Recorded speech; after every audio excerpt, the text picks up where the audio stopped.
Selamat malam para netizen dimanapun kita berada, salam inspirasi bagi kita semua. Ini agak menarik juga begitu ya. Indo Barometer ya, Ganjar antitesis Jokowi dalam Piala Dunia U20.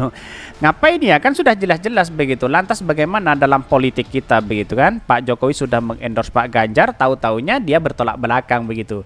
Pasti Pak Jokowi akan kecewa itu begitu ya. Ya, pada hakikatnya siapakah yang berani melawan PDP itu yang menjadi pertanyaan hari ini begitu ya. Tetapi mari kita baca terlebih dahulu komentar-komentar netizen seperti ini. Ini komentar-komentar netizen ya terkait Israel ya. Ini tentu orang bertanya mengapa bisa Ganjar berbeda sikap dengan Pak Jokowi ya. Juga Erik ya sebagai ketua umum PSSI. Mungkin ada pengamat yang bisa menjawabnya. Jokowi ya pembisik LBP dan gerbong ini ya GP ya Ganjar Pranowo dan Koster harus napak tilas Soekarno ya. Eti ngikut perintah Jokowi cuman jalankan perintah, ini banyak sekali jalankan pemerintah. Padahal Ganjar dan Koster menandatangani jaminan sebagai host ya di FIFA, nggak bisa ya pegang komitmen dia, payah ini memalukan ini. Ganjar dan Koster menolak, lalu di akhir-akhir muncul si bocah asal Solo yang mengatakan Solo siap jadi tuan rumah. Memang belum resmi tapi Sabter terdengar si bocah Solo digadang-gadang untuk DKI 1. Kesimpulannya, ada pro dan kontra di sini begitu. Jangan-jangan ini sudahlah ini. Ini bau-bau paling pinter, paling analisis, and paling survei, paling muka, tembok, modar-modar. Drama sesaat mah ini ada pro dan kontra begitu. Orang yang suka bola dengan orang yang konsisten soal Palestina boleh diadu jumlah suaranya. Ya kita tinggal komentar di Hodari Podcast ini begitu ya. Bahkan kadal-kadal kurun pendukung militan Wan Abu demo tak ligubris ini banyak sekali ada pro dan kontra ya. Ganjar ikut langkah Bung Karno, Ganjar kesambat jalan kadron. Ini bahkan dianggap Pak Ganjar itu dianggap kadrun begitu ya. Harusnya Ganjar itu sebagai gubernur dan bawahnya presiden gak buru-buru mau cari panggung ini. Coba ya, nanya Novel Bamukmin and the gang ya. Mereka ya caruk suara potensi buat Anies ini. Setidaknya Ganjar bersikap walaupun ditentang mayoritas pendukungnya. Itu si licik Anies malah diam-diam ngumpet takut ngomong. Bilang iya kadrun malah bilang gak bohir. Asah Amerika marah. Apa sih maksudnya begitu kan ya? Anies Baswedan santai-santai aja kok Anies Baswedan yang disalahkan. Di mana letak logikanya? Bayangkan begitu ya. Ya pada hakikatnya orang-orang di luar sana berspekulasi banyak yang menyalahkan Pak Ganjar semuanya ya memang salah begitu ya. Tetapi kok di satu sisi kok menyalahkan Anies Baswedan dianggap cari aman dan sebagainya begitu kan ya. Bukankah Pak Ganjar ya menjadi sok pahlawan begitu kan ya. Semuanya perlu konsekuensi begitu ya. Yang kita hadapi begitu ya perlu diingat bahwa persoalan hari ini itu adalah bagaimana caranya kita ya spekulasi ini ya kita harus terima begitu karena inilah keputusan dari FIFA begitu. Tetapi kalau PSSI sudah merunding berbagai cara ya dan bahkan masih tetap ditolak ya kita harus tahu bahwa ya PSSI akan gagal di situ. Itulah tidak gunanya ketika rangkap jabatan begitu ya. Tetapi perlu diingat inilah catatan demokrasi kita. Mari kita baca terlebih dahulu beritanya seperti ini. Ini beritanya ini bagus ya. Indo Barometer Ganjar antitesis Jokowi dalam Piala Dunia U20. Ini dari analisis Khodari ya.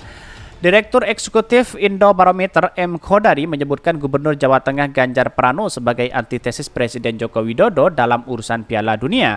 Hal ini menyusul Ganjar yang menolak kedatangan timnas Israel tanding di RI. Dalam kasus Piala Dunia U20, Ganjar Pranowo menjadi antitesis bagi Jokowi yang menjadi campaign ya, game bagi konstelasi ke depan ya kata Khodari ya dalam acara adu perspektif detik.com bersama Total Politik disiarkan melalui YouTube-nya.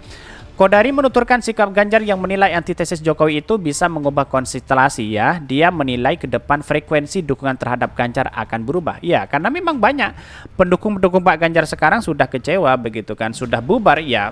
Katanya sih banyak yang mendukung Prabowo, ada yang mendukung Pak Anies Baswedan begitu. Saya bilang mengubah konstelasi karena selama ini Pak Jokowi itu membawa Ganjar ke kanan dan Prabowo ya di kirinya. Jadi di depan frekuensinya akan berubah ya. Sementara dalam kesempatan yang sama politikus PDIP Deddy Sitorus ya tak sependapat dengan Khodari. Dia mengatakan yang membatalkan Indonesia menjadi tuan rumah Piala Dunia adalah FIFA bukan pemerintah. Betul sekali begitu kan. Narasi-narasi inilah yang kita bangun bahwa seolah-olah ya hari ini bahwa yang ditolak itu adalah tuan rumahnya, padahal yang ditolak itu adalah timnas Israel begitu ya. Soal U20 ini sejak awal sudah sepakat bahwa nanti diputuskan oleh FIFA, jadi bukan oleh pemerintah karena kita anggota FIFA. Itulah kenapa Pak Erick Thohir dikirim ke sana, kata Dedi. Dedi menjelaskan maksud Jokowi terkait Piala Dunia untuk tidak dicampur adukan dengan politik. Dia menuturkan persoalan U20 tidak bisa dilihat dari perspektif bola dan politik ya saja, melainkan juga perspektif lainnya. Bahkan ya, tetapi kita presiden ya bicara jangan dicampur adukan dengan urusan politik. Ya, bagaimana tidak dicampur adukan dengan politik begitu kan? Ya, pada hakikatnya PSSI saja di Indonesia yang menjadi ketua dari kalangan politisi begitu ya. Wajar apakah ini karma atau apa begitu. Saya sering mengomentari terkait dengan PSSI ini. PSSI ini sebenarnya kalau kita melihat ketuanya jangan di kalangan politisi begitu. Ya di kalangan mantan pelatih, mantan timnas, mantan ini banyak di Indonesia begitu kan. Ambil di situ biar produktif dan berpengalaman begitu kan ya. Kalau ujung-ujungnya politisasi ya sampai kapanpun tidak bisa begitu. Indonesia itu sering agama saja bisa dipolitisasi kok apalagi PSSI begitu ya. Bahkan kalau menurut saya pribadi langkah ini ya gagal menurut saya ya. Bahkan dia menyebutkan ada spektrum yang luas di Piala Dunia U20. Dia menyampaikan bukan hanya urusan politik dalam gelaran Piala Dunia di Indonesia. Jadi kita harus melihat itu secara lebih luas, enggak bisa hanya dari konteks itu saja. Yaitu tadi bahwa ya ada spektrum yang cukup luas gitu ketika beliau bicara ya jangan dikaitkan dengan politik. It's not only politik dalam bagian itu imbuhnya. Nah mau tidak mau sekarang siapa yang kecewa? Masyarakat Indonesia banyak yang kecewa di satu sisi begitu kan ya. Kecewanya apa? Karena Indonesia bukan tidak lagi menjadi tuan rumah begitu kan ya. Pada hakikatnya ya masyarakat Indonesia sebenarnya yang menolak bukan tuan rumahnya tapi timnasnya begitu ya. Tetapi di luar sana muncul spekulasi seolah-olah menjadi pengamat dadakan di situ begitu ya. Ada berspekulasi bahwa ada penolakan ini PKS, PDIP, Pak Ganjar dan sebagainya begitu kan. Dan hakikatnya kita harus tahu yang ditolak itu adalah timnasnya begitu. Saya tidak mendukung siapa-siapa dalam sepak bola ini begitu ya. Karena pada hakikatnya saya melihat konteks realitasnya begitu. Yang ditolak adalah timnasnya, bukan tuan rumahnya ya.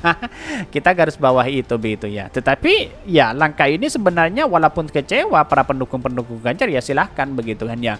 Karena pada hakikatnya ya bukan seperti ini solusi yang kita hadapi begitu kan ya. Tetapi perlu diingat bahwa kita seharusnya kalau ada penolakan ada solusi. Kami menolak terhadap, saya pribadi yang menolak terhadap timnas Indonesia bukan berarti saya menolak terhadap tuan rumah yang ada di Indonesia begitu kan ya.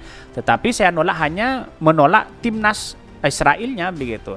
Dan itu serupa apa yang disampaikan oleh Rusia yang memberikan sanksi di situ oleh FIFA begitu kan ya. Kenapa tidak kan begitu logika-logika kita begitu ya. Seharusnya FIFA itu juga punya catatan penting ya. Seharusnya FIFA itu mengeluarkan statement bahwa Israel tidak boleh berkompetisi atau berada atau melakukan timnas masuk ke timnas di tuan rumah Indonesia begitu. Kira-kira seperti itu logika-logika kita begitu. Mungkin itu yang kami sampaikan. Tonton terus channel Hodari Podcast hari ini kan ada berita-berita menarik dan viral setiap harinya. Salam para netizen, salam inspirasi bagi kita semua. Jangan lupa di subscribe channel YouTube Hodari Podcast Rakyat ini.